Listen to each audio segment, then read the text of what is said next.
Hoy vamos a ver el México después del PRI, último programa. Déjenme que me presente, yo soy la María del Raso Los Robles. En antes perdí la inocencia por las infidencias del teniente Cosme. También quiero palabrearles que fui medio novia del sargento Guido. Lo que pasa es que este año ya hace 15 días que fue transferido. Yo soy la María de Gracia, pero a mí me llaman María de los Guardias. La vez pasada estábamos viendo cómo la deuda que México contrae durante los 80s lo va a llevar al agotamiento del modelo de autosubsistencia que había generado a lo largo de todo el siglo, y habíamos visto cómo una manera de solucionar toda esta catástrofe económica que va a significar la deuda es entrar en el Tratado de Libre Comercio. Y habíamos visto además, al entrar en el Tratado, México es el primer país en todo el continente en entrar en el Tratado de Libre Comercio, lo mismo que fue el primer país en hacer evolución en el mundo. Digamos, es como pionero en una cantidad de experimentos de la historia. Y habíamos visto cómo el Tratado de Libre Comercio desarrolla una cantidad de factores nuevos. Por un lado, habíamos visto cómo eso desata la rebelión de Chiapas, porque el México indígena, el México profundo y el México campesino, el México roto también no pueden competir en el Tratado de Libre Comercio, y como viene de la selva lacandona una declaración histórica diciendo que ellos no tienen condiciones para competir en el Tratado de Libre Comercio y que por lo tanto van a ser condenados a morir de enfermedades curables, de hambre y de olvido, y que ellos no van a permanecer en silencio mientras su mundo desaparece por un orden económico en el cual ellos no tienen ninguna posibilidad de subsistir. Entonces estamos viendo cómo se formula la pregunta de qué pasa con los sectores que no son viables dentro de la economía del libre mercado cuando se instaura un nuevo orden económico, y habíamos dejado esa pregunta en el aire, pero esa pregunta todavía no tiene respuesta. Entonces estábamos mirando por ese lado, estábamos mirando cómo al entrar en el Tratado de Libre Comercio vamos a reestructurar absolutamente todo lo que había sido el sistema político del PRI, y aquí se va a hacer una transformación de un partido único, integrador, que había desarrollado toda la sociedad, estaba contenida dentro del modelo del PRI. Vamos a pasar a un régimen político democrático pluripartidista, vamos a hacer una transformación muy grande, pero sobre todo habíamos visto cómo en ese momento, cuando la economía ya no le permite el sistema de subsidios al PRI, todo el escenario político que le había dado lugar, todas las condiciones que lo habían convertido en un estado paternalista que podía contener dentro de sí a los sectores de la sociedad, ya no lo pueden sostener. Y habíamos visto cómo se había quebrado la credibilidad política del PRI en el 68 con la matanza de Tlatelolco, pero cómo había resistido bastante más ya cuando la crisis económica golpea las puertas y cuando hay que cambiar de modelo, y cuando empiezan en un momento a aplicar las restricciones, a hacer contracción del gasto, cuando ya empiezan a hacer toda una cantidad de ajustes, una cantidad de sectores pierden la posibilidad de los subsidios y quedan en el aire, se pauperizan, cuando todo empieza a pasar, cuando se resquebraja el modelo, cuando se empieza a desarticular, pues todo este pegue, todas estas condiciones de cohesión política que le daban su existencia y su escenario y su teatro natural al PRI desaparecen, pues pasa lo que todo el mundo ya se imagina, que habíamos dejado esbozado al final del programa anterior. El PRI pierde las elecciones en el año 2000, cuando empieza el siglo XXI, cuando termina el siglo XX, cabalísticamente, en el momento en que terminan las eras, cuando ha caído la Guerra Fría, el muro de Berlín, cuando todos aquellos sucesos que caracterizaron el siglo XX van quedando atrás. En ese punto de quiebre, el PRI pierde las elecciones. Y cuando pierde las elecciones el PRI,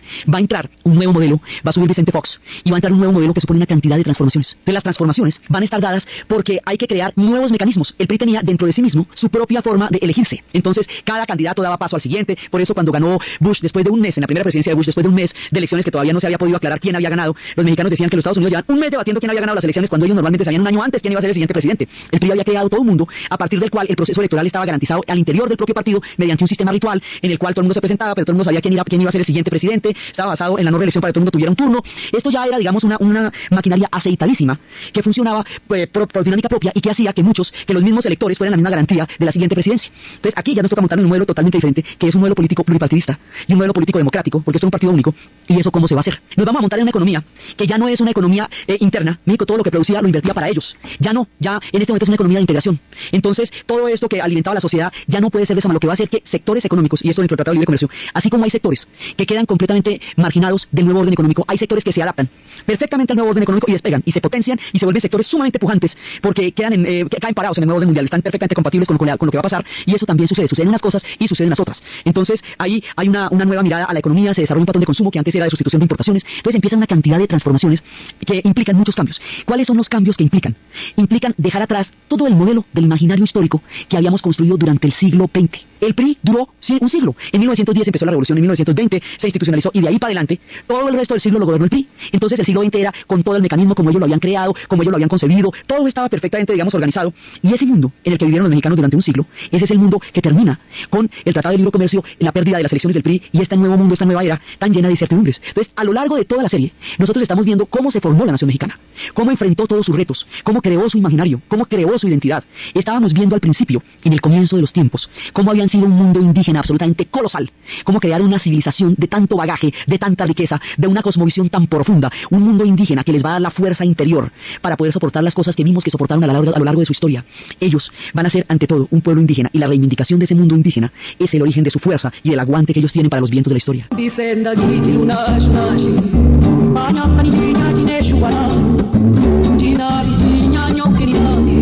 Y habíamos visto cómo después de ese mundo que se había formado de las raíces de los olmecas, de los toltecas, de los zapotecas, de los aztecas, de las federaciones, habíamos visto después la llegada de Cortés, la caída de Tenochtitlán, la hecatombe, todo el diezmo de la población, la catástrofe demográfica, las plagas, y después de toda esta tragedia gigantesca, habíamos visto cómo resurgía un México a partir de la guadalupana, y cómo la guadalupana articulaba tanto a los criollos como a los nuevos mestizos, a la gente que surgía de las cenizas de un México indígena que estaba dentro de ellos, pero que ahora se mezclaría con nuevas razas, y cómo articularía a todos los mexicanos, y cómo esta articulación nos va a llevar a ellos a constituirse primero como una identidad nacional, como una identidad muy temprana. Ellos, desde el principio, son un pueblo con un profundo acervo indígena, con una profunda fe católica, con una fe profunda en la guadalupana, con un arraigo poderoso en el Día de los Muertos, y cómo a partir de ahí se crean los lazos de lo que va a ser ese imaginario poderosísimo de la nación mexicana, y cómo una vez que lo crean, van a empezar el proceso primero de haber sido un imperio español, sobre la hecatombe y sobre la construcción de estos nuevos imaginarios, y después de haber sido el imperio más importante de España en el Nuevo Mundo junto con el Perú, van a empezar las independencias, y cómo las independencias van a traer una cantidad de guerras civiles, y esas guerras civiles vimos toda la etapa de Morelos y de Hidalgo, y de cómo se van creando toda esa cantidad de conflictos, y después cómo se van a enfrentar con los Estados Unidos y van a perder el 67% de los territorios en todos los tiempos del general Santana. Vimos todas esas historias, y luego la época de los franceses y la tragedia de Maximiliano y Carlota, y cómo el enfrentar a los franceses los va a hacer una nación, les va a crear a ellos todo un mundo a partir del cual ellos se asientan en su propia tierra, porque han librado vientos feroces, y esa fuerza de lo indígena les ha dado el coraje para asumir las transformaciones y los retos de la historia.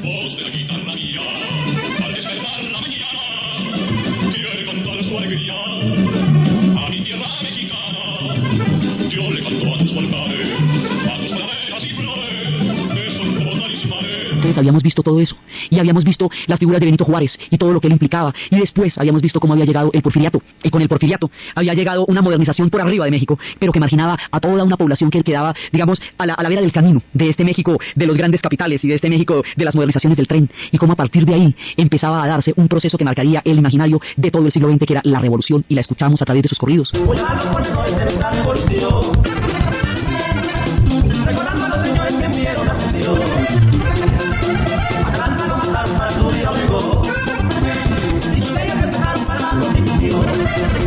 Y vimos cómo a partir de esta revolución, con todas sus vicisitudes, con las figuras de Pancho Villa, de Emiliano Zapata, de Obregón, de Calle, de Carranza, de Madero, vimos cómo este proceso tan apasionante, tan turbulento, tan lleno de vicisitudes, va a cristalizarse en una constitución y en una estabilidad en el poder que va a llevar al Partido Revolucionario Institucional, que es el PRI.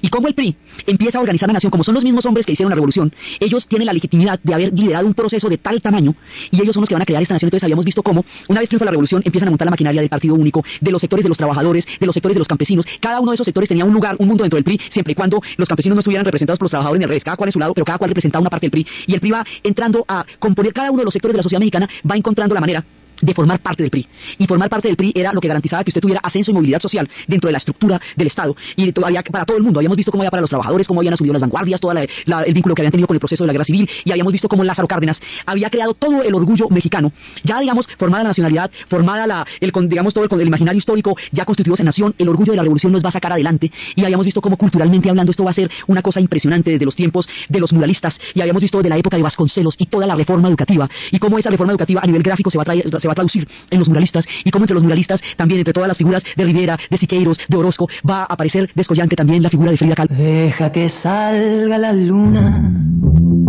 deja que se meta el sol, deja que caiga la noche, pa' que empiece nuestro amor. Hemos visto la figura de Frida Kahlo y su relación con Diego Rivera, y todo este mundo absolutamente progresista y utópico a nivel cultural que van a desarrollar los mexicanos en la década de los 30, y después la llegada de Trotsky y el asesinato de Trotsky, y luego habíamos visto todo el surgimiento de la literatura y la voz profunda de Juan Rulfo y las historias de Carlos Fuentes y los poemas de Octavio Paz, y toda esta literatura maravillosa que ellos habían creado desde esa época hasta María Ángeles Mastretta, las voces femeninas, hasta Laura Esquivel. Habíamos visto José Emilio Pacheco, toda la cantidad de espectros literarios que ellos formaron alrededor de su capacidad para haber preservado y posibilitado las vanguardias en el momento en que el mundo incurría en la oscuridad del nazismo y el fascismo, como México florecía, y sin haber incubado las vanguardias no hubieran podido sobrevivir para seguir adelante después de las guerras mundiales. Y habíamos visto cómo para los 40 tienen un sistema ya muy consolidado, y cómo tienen todo el consenso. En ese momento la población se siente personalmente adherida, leal al PRI, porque el PRI ha respondido en términos generales a las expectativas de la sociedad mexicana, en términos de aglutinarlos y darles un cobijo. Y habíamos visto la nacionalización del petróleo, y cómo la nacionalización del petróleo había llevado a los recursos suficientes para crear un modelo autónomo, un modelo distinto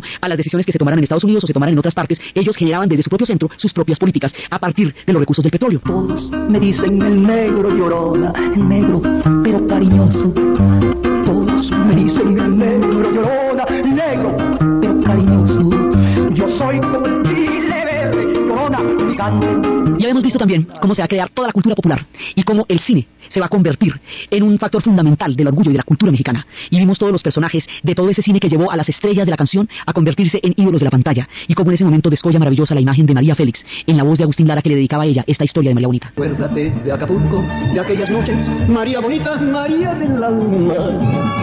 Acuérdate que en la playa, con tus manitas, las estrellitas las enjuagabas. Cuerpo del mar juguete, nave al garete, venían las olas. Vimos formar todo este mundo que primero fue la radio y luego fue el celuloide, que pasó a formar un imaginario fundamental en América Latina. Todo el mundo de la ranchera, el mundo del bolero, el mundo del cine, el Indio Fernández, María Félix, y cómo eso después se iría a la televisión y nos crearía, bueno, primero en el cine nos daría la figura única, inigualable de Cantinflas y toda su interpretación sociológica de todo lo que era el mundo de los pobres a través de este lenguaje que él inventó y patentó y que resultaba inimitable. Y vimos a los Pachucos, y vimos a Tintán, y vimos al Chapulín y el Santo y todos los personajes de la cultura popular mexicana durante todo el tiempo que ellos estaban creando su nación. Y luego vimos a los estudiantes crear una ruptura, la llegada de la nueva ola, el tiempo en que está irrumpiendo el rock and roll. Ahí viene la plaga, le gusta bailar. Ahí viene la plaga, le gusta bailar. Y cuando estamos rodeando, es la reina del lugar. Ustedes me dijeron ya no baile rock and roll. Si te ves con la plaga, tu domingo se acabó. Ahí viene la plaga. Hemos visto cómo surge la juventud y cómo la juventud irrumpe con una nueva mirada de la sociedad mexicana que no puede integrar el PRI. Y esa nueva mirada se va a expresar en toda la influencia de los movimientos estudiantiles y cómo llegan a la UNAM y la UNAM desata todo su planteamiento de los movimientos y cómo esos movimientos eran al principio grandísimos en términos de gente, pero muy incipientes en términos de planteamientos políticos, y cómo ante la paranoia de las Olimpiadas que estaban a 2 semanas de sucederse y creyéndolo parte de una conspiración internacional van a disparar contra los estudiantes en la Plaza de Tlatelolco, con la Plaza de las Esculturas, y cómo este horror, esta barbaridad sobre todos los estudiantes va a romper la credibilidad de la gente en el PRI. Esta generación joven se siente completamente desengañada y el carácter autoritario del PRI se pone de manifiesto de una manera irreversible en términos de la credibilidad. Mucho tiempo más durarán en el poder, pues terminaron el siglo, pero ahí se rompió algo que no se pudo volver a remendar. Y habíamos visto eso, y habíamos visto cómo había salido adelante con toda su cultura, con toda su historia, con todo su imaginario, y todo le había funcionado, aunque tuviera problemas, aunque enfrentara retos, todo le había funcionado hasta la deuda. Y habíamos visto cómo había pasado épocas gloriosísimas, lo que fueron las Olimpiadas, el Mundial del 70, el mejor que haya ocurrido en la historia futbolística, todas las glorias y los esplendores que lo llevaron a convertirse en una nación tan pujante que se pudo endeudar indefinidamente con la banca internacional, porque daba toda la imagen y la solidez de una sociedad capaz de responder a los pagos. Y como no pueden responder a los pagos, porque ya en ese momento las condiciones históricas hacen que ya no haya quien pueda mirar qué fue lo que pasó con los dineros de la deuda, y los feriaron y los peñatearon, hicieron ferias y fiestas, no pueden pagar la deuda. Cuando no pueden pagar la deuda viene la moratoria. Cuando viene la moratoria se dan cuenta que pagar la deuda y mantener el modelo mexicano como lo tenían es incompatible. Ya no pueden hacer eso. Entonces tienen que encontrar una solución, y la solución es sustituir ese modelo mexicano autónomo por un modelo de integración para poder pagar, y tienen que restringir el gasto, y tienen que empezar a desmontar todos los sistemas de subsidio que habían constituido su razón de ser y su escenario económico y político. El Estado paternalista, ese Estado benefactor del PRI, va a tener que quedar atrás en el momento de la deuda, y al mismo tiempo va a caer el muro de Berlín, y al mismo tiempo viene la paz en Centroamérica. Eso lima las asperezas con Estados Unidos en términos de las grandes diferencias que había al respecto de Centroamérica y el Caribe, y los va acercando cada vez más a los Estados Unidos, porque al no poderse abastecer autónomamente, al no poder ser ellos gestores de su propia economía como lo habían sido a lo largo del siglo, piensan en la integración. Y cuando se van a integrar es cuando asumen por primera vez el Tratado de Libre Comercio, y al meterse en el Tratado de Libre Comercio hay que desmontar un mundo y montar otro. El mundo que se desmonta es todo este que hemos venido mirando, todo el que construimos a lo largo del siglo XX, y el mundo que van a construir está apenas asomando a los albores de la historia, porque es muy reciente. Entonces, ¿qué vamos a hacer con toda la maquinaria que elegía automáticamente presidente de una forma y de otra a través de los electores, cuando ahora hay partidos políticos, hay que dirimir elecciones? Entonces ahorita nos enfrentamos con un problema muy complicado, y es que todavía, por lo reciente de lo que estamos contando, todavía ellos no tienen un modelo para garantizar la legitimidad y que todo el mundo quede tranquilo con que ese es el presidente. Entonces eso se ve en toda la puja electoral que hubo entre López Obrador y Calderón, y cómo había sectores que no reconocían el triunfo de Calderón y otros sectores que decían que López Obrador era para ellos el presidente, y ya no había un mecanismo que cohesionara todo y que dijera este es, y a ese le vota todo el mundo. Todavía no existe eso. Como en Oaxaca quieren deponer al gobernador que ellos eligieron y todavía no existe cómo, y eso genera una mano impresionante de conflictos en Oaxaca. Todo esto tiene que ver con la transformación de un partido único a un régimen democrático multipartidista. Es lo mismo que enfrentaron los europeos del este y lo mismo que enfrentaron los soviéticos cuando cayó la Unión Soviética, con la diferencia de que en Europa del Este y en la Unión Soviética había un autoritarismo no solamente político sino cultural, y en México no. En México la cultura siempre fue libre y poderosa. Pero en términos electorales, ¿cómo se hace esto de una transición democrática cuando todo hay que inventarlo de nuevo? ¿Cómo vamos a renunciar a esos imaginarios tan poderosos como los de la revolución? Porque toda la sociedad se había armado alrededor del amor a México y del orgullo mexicano y de los productos mexicanos y del mundo mexicano, y ahora va a entrar todo el comercio del continente, va a entrar todo el comercio de Estados Unidos, de Canadá, y cómo se van a hacer las maquilas para resolver el problema del empleo que antes generaba el PRI, pero que ahora lo generarían las maquilas. Pero como las maquilas, siendo tan complicadas, en todo caso intentaban resolver el problema del empleo y van a caer bajo la hegemonía de los dragones del Asia, que desde el otro lado del mundo van a dar al traste con el intento de generar empleo, y el empleo ya no va a salir como ellos estaban esperando. Entonces el Tratado de Libre Comercio va a transformar la sociedad en múltiples factores y los va a enfrentar a una cantidad de desafíos. Por un lado, la falta de empleo va a hacer que mucha gente quede flotando y que se vayan atraídos hacia los límites de la frontera. Por otro lado, otros factores como el narcotráfico van a complicar mucho las cosas. ¿Por qué el narcotráfico? Es que la frontera mexicana no solamente es la frontera de un país con otro, es la frontera de un mundo con otro, y es la frontera de una ruta. Entonces, la ruta, ¿para dónde va todo el tráfico de la droga? Para los Estados Unidos. ¿Cuál es la estación anterior? México. Entonces, toda la ruta, pues cae a México. Y de ahí es donde se resuelve para llegar a los Estados Unidos. Eso, con un tratado de libre comercio, digamos, con una integración económica de frontera, es otro de los grandes retos que tienen que resolver. ¿Cómo se maneja un flujo de tales dimensiones en una condición de integración económica y de integración de fronteras? Ese es otro de los retos. Entonces, está el empleo, está el problema del narcotráfico, está el problema de la legitimidad política, que haga que todos los mexicanos reconozcan estas nuevas formas de gobernarse que no las habían experimentado antes y encuentren los mecanismos para que ellos todos sientan un consenso respecto a los gobernantes que están eligiendo. Como es tan reciente esta nueva mirada, aún no tienen los experimentos. Está el problema con los Estados Unidos, que los mexicanos que viven en los Estados Unidos antes se llamaban la raza, se constituían en un orgullo mexicano, tenían su referente en México. Lo habíamos visto desde el problema de los pachucos, lo habíamos visto desde la manera en cómo ellos se reivindicaban en el orgullo de la nación azteca. Pero ahora, con la internacionalización de la economía, ellos ya no pueden funcionar como mexicanos, porque tienen que integrarse como ciudadanos de los Estados Unidos, o por lo menos como una comunidad hispana, digamos, formar parte de un ente muchísimo más amplio, que es el de la comunidad hispana. Y ahí tienen que moverse dentro de esas coordenadas. Entonces ya no tienen ese referente mexicano para afianzarse y darse seguridad en un mundo que cada vez los necesita menos, porque los cambios tecnológicos del microchip hicieron que cada vez haya menos solución de empleo en Estados Unidos. Se necesite mano de obra cada vez más calificada, ya como habían pasado los tiempos de las guerras mundiales, ya habían pasado los tiempos de las bonanzas económicas, ya habían pasado todas esas épocas en que la mano de obra mexicana era importante para la sociedad de Estados Unidos. Ahora ya no. Ahora, en el momento en que la mano de obra mexicana ya no es importante para los Estados Unidos, es cuando la fuerza de la frontera se vuelve cada vez más importante para los mexicanos, porque no hay solución al problema del empleo masivo en este momento. Es otro de los retos que toca enfrentar. A México le toca bajarse de todo lo que había sido esta construcción del siglo XX de su mundo para meterse en otro mundo desconocido, lleno de desafíos, lleno de transformaciones, lleno de incertidumbres. Todo funcionaba bajo el esquema del PRI, en la medida en que cada uno tenía un lugar ahí, y mal que bien se sostenía, pasaran vientos o tempestades. Pero este capullo, este útero que era el PRI, se rompe por la deuda y por la internacionalización de la economía, y entonces cada cual tiene que ver a ver de dónde se agarra, y cómo se tiene, y cómo le hace. Entonces hay sectores que lograron hacer perfectamente clara la transición hacia el Tratado de Libre Comercio y despegaron. Lo mismo que pasó en las sociedades socialistas también cuando entraron al capitalismo, que unos sectores entraron por la puerta grande, y eso hace que México económicamente también tenga opulencia y tenga pujanza en términos, digamos, de flujo de dinero, aunque también hay otros sectores que quedaron en ninguna parte. O sea, así como hay unos que quedaron en ninguna parte, hay otros que quedaron colocadísimos, y esos sectores van a tener una capacidad, digamos, de progreso económico enorme. Los tratados de libre comercio tienen unas fases y tienen otras a la vez, porque tienen una distribución desigual de la sociedad. Entonces hay sectores que quedan completamente habilitados dentro de las nuevas condiciones económicas, y hay otros sectores que no. Entonces, ¿cómo logran ellos resolver como sociedad el que unos queden divinamente bien puestos y otros no queden puestos en ninguna parte? Eso no les había pasado desde que lograron integrarse todos en el modelo económico y político del PRI. Entonces no podían resolver eso. La cantidad de gente que está al otro lado en los Estados Unidos, es que son 12 millones.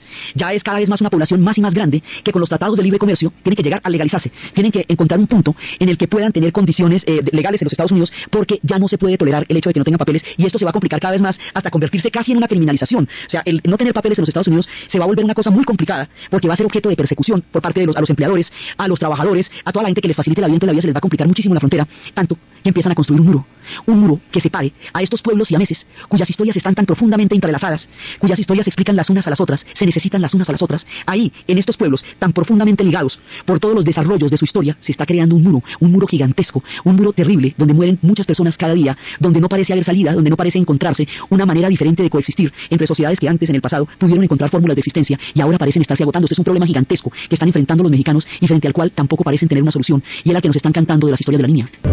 Allá en esta orilla del mundo no duerme la maquiladora, de un desperdicio en la tierra el hijo del sol nació. Que embrulla la curandera con trapos y hierbas o la piel de ese niño mulato. Entonces ahora hay un problema con una raya imaginaria que se está pasando de raya a muro. O sea, esto ya ni siquiera es una raya imaginaria, sino es un muro. Y esas historias como las de Babel, donde esta mujer mexicana ha desarrollado una vida en los Estados Unidos, llevaba 16 años allá, había criado a estos hijos como si fueran suyos, cuidándolos desde pequeños, y de un momento a otro queda sin nada, al otro lado de la frontera y sin derecho a chistar. Porque si más bien se alega, ahí sí pierde el derecho a entrar y a salir para siempre. Entonces, esta posibilidad de que la migra los coja y les quite la vida que hayan logrado construir para devolverlos otra vez a cero, como en el parqués, cuando usted ya va llegando y juega y otra vez se devuelve y le toca volver a salir. Entonces, esta posibilidad se enfrenta diariamente a través de los mecanismos del tráfico humano también, como son los coyotes, que se aprovechan de la necesidad de la gente y de la pobreza para llevarlos en contenedores donde muchas veces son abandonados en el desierto, en furgones, donde mueren de calor, donde mueren de abandono, en el tráfico duro de la frontera, pasando por el hueco, llegando en las condiciones más difíciles. Esto cada vez es más grande, porque como no se resuelve, todavía no se ha resuelto, son procesos que se están dando, todavía no se ha resuelto el problema del empleo en México, y la gente pasa por la frontera. Y al pasar a la frontera, entonces pues tiene que atravesar todos estos sufrimientos y todas estas vicisitudes, y al mismo tiempo al otro lado en Estados Unidos están viendo a ver cómo logran manejar el tema de una inmigración masiva, como la inmigración mexicana a los Estados Unidos. Entonces, México está enfrentando ahora una gran cantidad de transformaciones, una nueva mentalidad, la del consumo, una nueva mirada, la de la internacionalización de la economía, una nueva geopolítica. Ya no tienen esos puntos encontrados respecto a Centroamérica, toda Centroamérica llegó a procesos de paz. Entonces, ya cayó la Guerra Fría, ya no están en orillas diferentes del mundo como lo estuvieron. Aún queda el tema de Cuba, pero el tema de Cuba ha sido ya cada vez menos poderoso en la política de los mexicanos, sobre todo ya en tiempos de Fox. paradox. Pero ya no hay diferencias radicales en la geopolítica como las hubo durante toda la época de la Guerra Fría. Ahora toca pensar de otra manera. Ahora hay que reinterpretar la mexicanidad, el concepto de la raza, adaptarlo a los nuevos cambios y a los nuevos tiempos. Pero resulta que los mexicanos han podido hacer esto antes. Si los mexicanos aguantaron lo que fue la guerra con los Estados Unidos, en la cual se les fue el 67% de los territorios en el Tratado de la Alta California, y pudieron seguir adelante. Si los mexicanos aguantaron la invasión de los franceses y el intento de ponerles un emperador, lograron sacarlo de ahí y seguir adelante. Si los mexicanos aguantaron años y años de guerras civiles, de revueltas de las épocas de Morelos y de Hidalgos, y lograron salir adelante. Si los mexicanos aguantaron la revolución y pudieron llegar a establecerla, consolidarla, crear una constitución, si aguantaron las rebeliones de los cristeros, si resolvieron los problemas de si era un estado laico o si era un estado confesional, si eran federalistas o si eran centralistas, si los mexicanos lograron resolver problemas tan fundamentales del rumbo de su nación, construyéndola paso a paso, día a día, minuto a minuto, es de suponer que ellos encontrarán cómo adaptarse a estas nuevas circunstancias de la historia. ¿Por qué? Porque es que ellos son muy fuertes. Son muy fuertes porque han desarrollado un sentido de la propia valía tan grande, tan poderoso, un orgullo indígena que los hace día a día poderosos descendientes de reinos colosales, descendientes de los mayas, descendientes de los aztecas, orgullosos de sus nombres como Tenoch y Moctezuma. Ellos tienen ese imaginario en la sangre, ellos tienen la fe en la guadalupana, la tienen profundamente arraigada, ellos tienen todos estos conceptos de su comida, de su cultura, de su pueblo, y lo llevan en la sangre. Todo esto los hace fuertes, y esa fuerza la vuelven a necesitar ahora, como la necesitaron en el pasado, para enfrentar los grandes cambios y los nuevos desafíos, los desafíos de fronteras, de empleo, de economía, de internacionalización, de transformaciones. Todo eso están llenos de preguntas. El destino de internacionalización, de transformaciones, todo eso, están llenos de preguntas. El destino se abre ante ellos con una inmensa cantidad de incertidumbres, pero ellos tienen la fuerza, porque en los tiempos anteriores la han tenido, porque son un pueblo recursivo y capaz de transformarse cuando la historia les exige que lo hagan.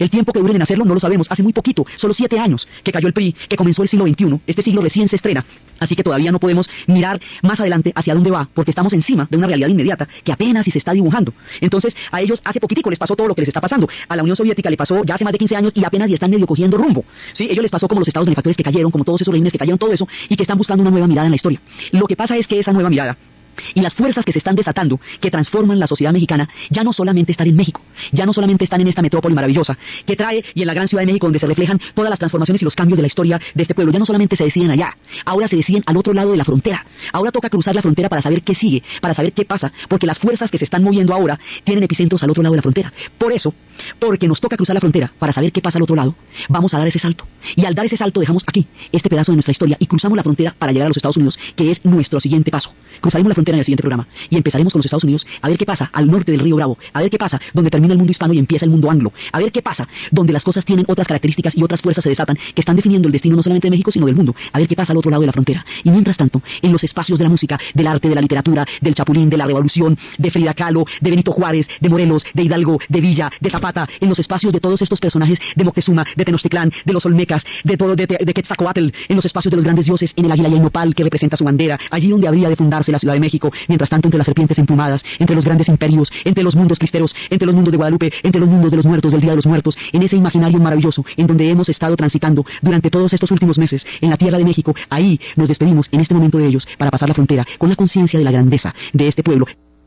Entonces, desde los espacios del alma mexicana, de las tortillas, del frijol, desde los espacios de su gastronomía, de su religión, de su profundo orgullo, de su mundo indígena, de sus escritores, de sus músicos, de sus mariachis, de sus rebozos de bolitas, de sus poetas, de todos sus artistas, de sus grandes divas, de todos estos personajes que tanto han influido, tan entrañable, tan poderosa y tan cariñosamente en la formación de América Latina, desde esos espacios declaramos que en todos los momentos y en todas las historias y a pesar de los retos y los cambios, ellos siguen siendo el rey. Y para ustedes, en la narración, Diana Uribe, en la producción, Jessy Rodríguez, y para ustedes, feliz fin de semana. Yo sé bien que estoy afuera, pero el día que yo me muera, sé que tendrás que llorar.